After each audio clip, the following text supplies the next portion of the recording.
Shalom Bapak Ibu terkasih dalam Tuhan Yesus. Kingdom Message kita untuk minggu ini kita dengan judul Keberanian Murid, diambil dari khotbah Pendeta Thomas Tadunarma pada minggu kemarin. Kalau kita bicara keberanian punya lawan adalah kata ketakutan. Saya mau bawa kita semua ke memori kita nostalgia di masa dahulu waktu kita masih zaman sekolah. Pertanyaan saya, apakah ada pengalaman menakutkan yang pernah kita alami semasa kita di zaman SMA? Contoh pertama saya berikan, saya punya pengalaman ketika saya ikut training PMR Palang Merah itu. Malam kita ikuti itu hal yang paling menakutkan, sekalipun sebenarnya itu lokasi yang kecil, tapi ketakutan itu sudah terbayang besar di pemikiran kita ketika itu terjadi. Padahal kalau kita lihat kenyataannya enggak. Itu salah satu pengalaman yang saya alami, bagi saya itu menakutkan. Perenungan firman kita di minggu ini diambil dari Lukas pasalnya yang ke-9 dengan judul adalah pemberitahuan pertama tentang penderitaan Yesus.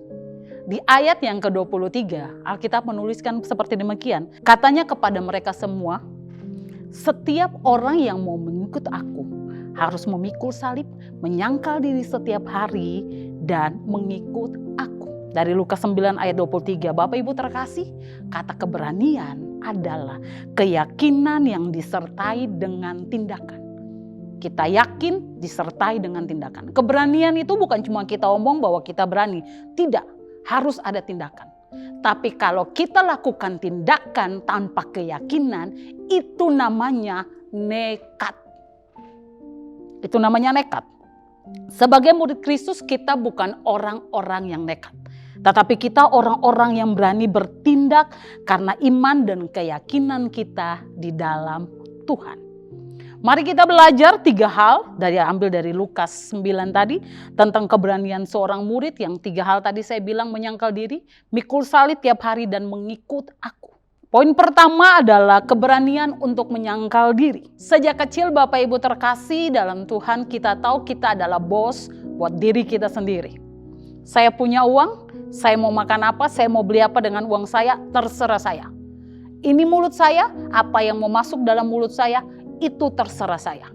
Dan apa yang keluar dari mulut saya, perkataan apapun yang keluar dari mulut saya, semua terserah saya. Karena saya adalah bos terhadap diri saya sendiri. Tetapi kita perlu menyadari ketika kita menerima Kristus dalam kehidupan kita, kita perlu menyadari saat itu ketika hidup Kristus dalam kita. Galatia 2 ayat 20 bilang gini, hidup kita bukannya milik kita lagi, melainkan Kristus yang hidup di dalam kita. Beberapa hal yang perlu kita bahas tentang menyangkal diri. Ada 3 poin tentang menyangkal diri sendiri. Yang pertama adalah melawan ego untuk pendamaian. Di mana kita membalas kejahatan dengan melakukan apa yang baik bagi semua orang. Kita nggak balas jahat dengan jahat, tapi kita balas kejahatan dengan kebaikan.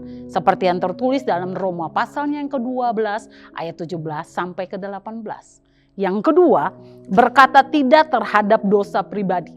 Seperti yang dilakukan oleh Yusuf ketika dia tahu dia punya kesempatan untuk melakukan dosa, tapi dia meninggalkan. Dia tegas berkata tidak untuk kesempatan tersebut, untuk dia tidak berbuat dosa. Yang ketiga, mengutamakan kepentingan Tuhan di atas kepentingan kita. Yang kedua, keberanian untuk memikul salib setiap hari. Pikul salib tiap hari itu berbicara tentang konsistensi kita. Sadar bahwa sebenarnya perjalanan hidup tanpa konsisten akan membuat kita capek dan sakit. Seperti mobil yang berjalan, ketika dia berhenti, dia memulai lagi, dia butuh tenaga untuk memulai untuk maju lagi. Seperti juga orang yang olahraga. Kita yang senang olahraga, kita olahraga setiap hari. Ketika tiba-tiba kita sakit, kita stop olahraga. Atau musim hujan, kita yang biasa olahraga outdoor, kita berhenti, nanti kita lanjutkan kembali. Tahukah kita apa yang kita alami ketika kita mulai olahraga lagi? Badan kita capek dan kita merasa tubuh kita semua sakit. Karena kita punya waktu berhenti itu membuat kita semua capek. Sebab itu kita perlu konsisten melakukan latihan rohani di dalam ibadah. Sebab 1 Timotius 4 ayat 8 berkata, ibadah itu berguna dalam segala hal. Perlu kita pahami, ibadah itu bukan hanya di gedung gereja Bapak Ibu terkasih, bukan itu, tetapi senantiasa melakukan kebenaran firman Tuhan dalam keseharian hidup kita. Poin yang ketiga, keberanian untuk mengikuti Yesus sampai akhir. Sampai akhir bicara tentang kesetiaan yang teruji oleh waktu. Sampai akhir. Kita tidak tahu kapan, tapi semua teruji oleh waktu.